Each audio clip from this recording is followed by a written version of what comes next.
There are divisive issues in America, and sometimes raising them are going to create divisions among us. That doesn't mean that we shouldn't seek to unify behind other things that should bring us together, and we should all be unified behind the common purpose of solving problems, even if we're divided on the right way to solve them.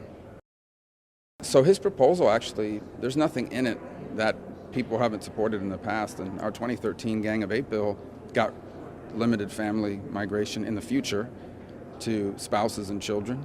I got rid of the diversity lottery. So those are ideas that Democrats have voted for in the past. Now, for different, now, imagine because it's Donald Trump, they don't want to support it.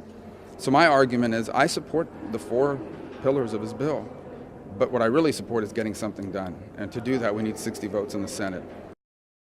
That's plan A. But if we can't get the votes for plan A and it gets to March 3rd, March 2nd, we need to have a plan B that deals with the border security that the president is demanding and that I support, and does something permanent for the people under DACA.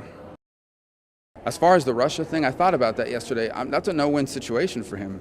If he doesn't mention it, people wonder why they didn't mention it. If he mentions it, then they're going to argue he used the State of the Union to try to influence the election or ramp up American public opinion against an investigation.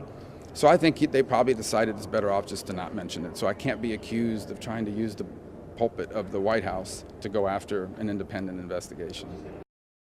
Well, I think all those personal stories, the one about the North Korean defector in particular, I think reminds us not just of the evil nature of that regime, but how fortunate we are to live in this country. I mean, we have a lot of problems and we complain about them in this country, but we should somehow have perspective. You know, we don't have American defectors who are tortured for traveling somewhere else and meeting Christian missionaries. So again, I think it brings perspective to how blessed and fortunate we are, despite all the noise and division in this country, to be able to live in a place like this. I mean, it's the State of the Union, and a week from now we'll be talking about something else. We're probably one tweet away from talking about something else. So they're important. They set the tone. It gives you a better understanding of how the president sees the year ahead. He obviously wants to do something on infrastructure. He wants to do something on opiate addiction. He wants to do something on immigration. He wants to rebuild the military. I think he's given us a pretty clear indication of what he hopes the next year will be about. Paid family leave. There's some ideas out there that I think are promising. So bring down the cost of prescription drugs and whatever ideas he has on that. So it kind of gives you a sense of what the next 11 months should be about.